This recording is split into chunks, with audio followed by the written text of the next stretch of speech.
wondering why I've been going through these things. Been betrayed, left all alone, with no one there to call on the phone.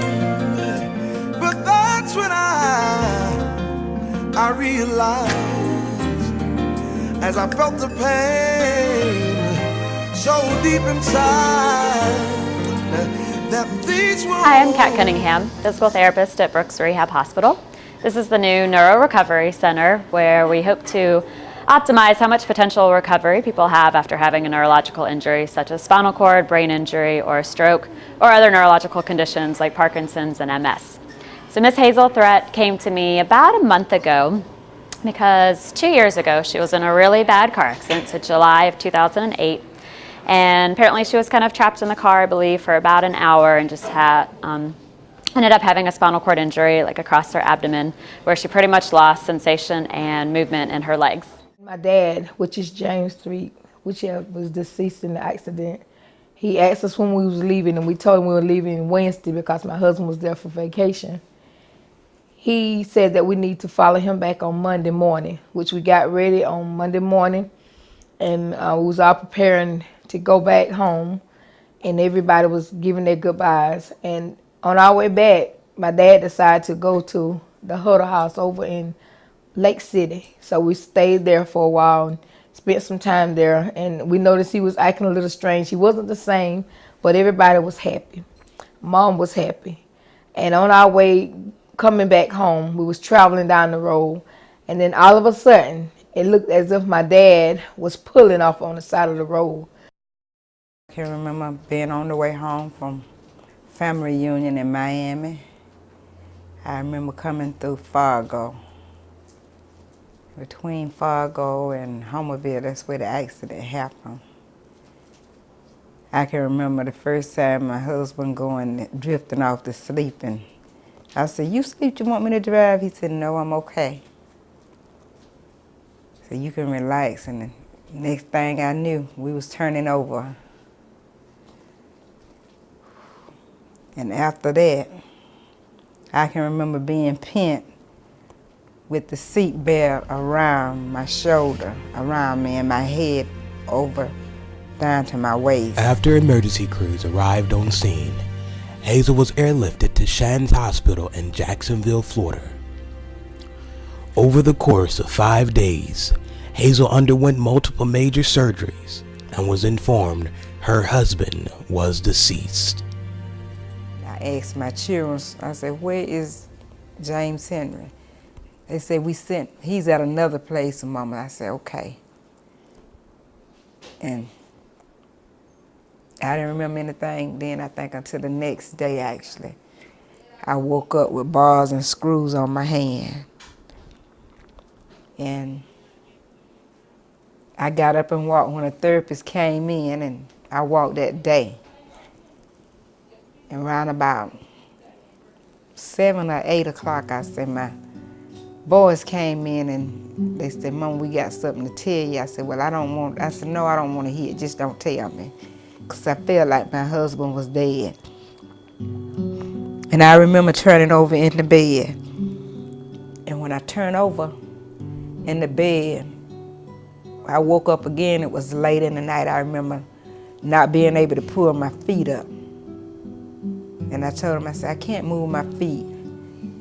And after that, I wasn't able to walk anymore, just move a little bit.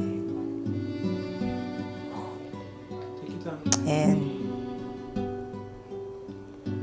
I came home, and we buried him, and I went through a lot. After 42 years of marriage, that's like,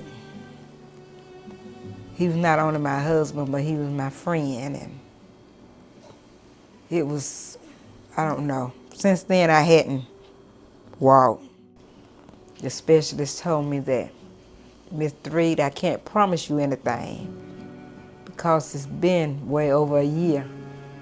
He told me, he said, "It's gonna take prayer and hard work, which I did that to therapy. And then after therapy I came home and went to therapy around in the area a while, but I just recently went back to Jacksonville this year for therapy, where I've been going for quite a while, but about a month ago, I made my first couple of steps. And then that Saturday was when I counted to God raising me up. I was at church and I found myself walking toward the front of the church with help. And since then, I've been on the mend again.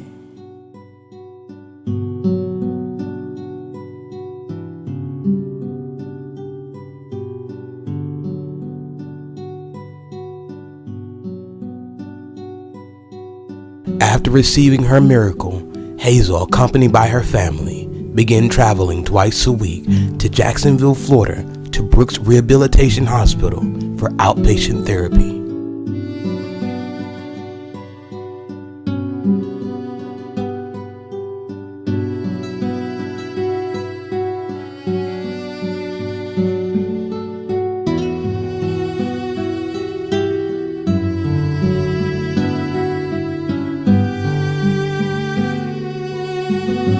Hazel arrives each day, eager to progress. She spends an additional 3 hours walking on the parallel bars as she builds her strength back up.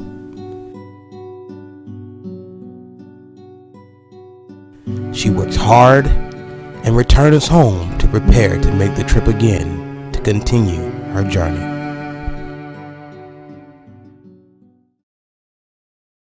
She came to me about a month ago because she just kind of started to realize that the strength in her legs were improving and she was able to do a bit more for herself.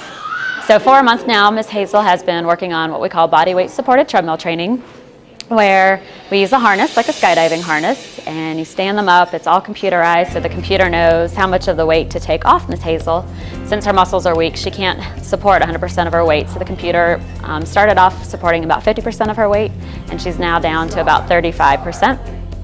And basically there's somebody on each leg, somebody on her trunk, and we're just retraining her body how to walk. So how to pick up her leg, how to hold her legs stable.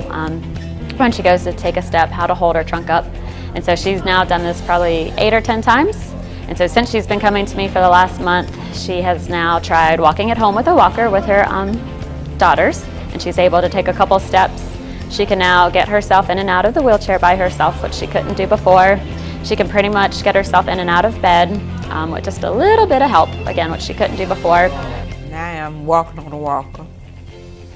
I thank God for that. When I went back to my specialist the other day, he told me it was a miracle. So deep within, he really didn't know that I really would walk again, but I am walking again at this time on a walker for the meantime. It's only temporary. Right now, that's where I'm at now. Trying to mend. I miss my husband, which all of us do.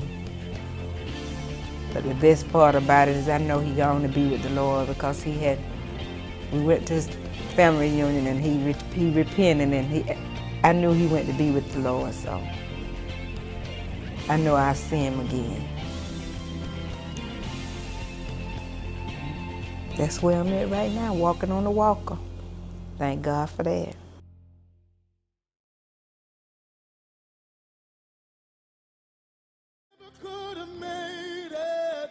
It's a song that I think that sapped me and sang. Never would have made it.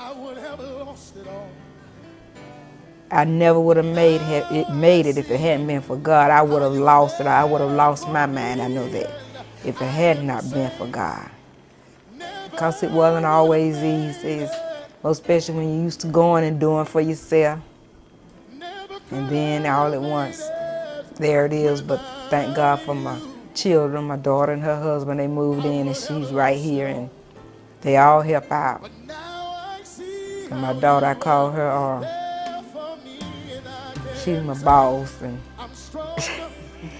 She tell every day, cause she encourages me. Mama, you can do it. Come on, Mama, you can do it. And so I told her I went to spend the night with my baby daughter, and I told her, I said, well, now she did something that you hadn't did. She had me turning and walk around and moving out. They have me, I walk so much every day, and I thank God for it. It's my faith that kept me, my faith that seen me through.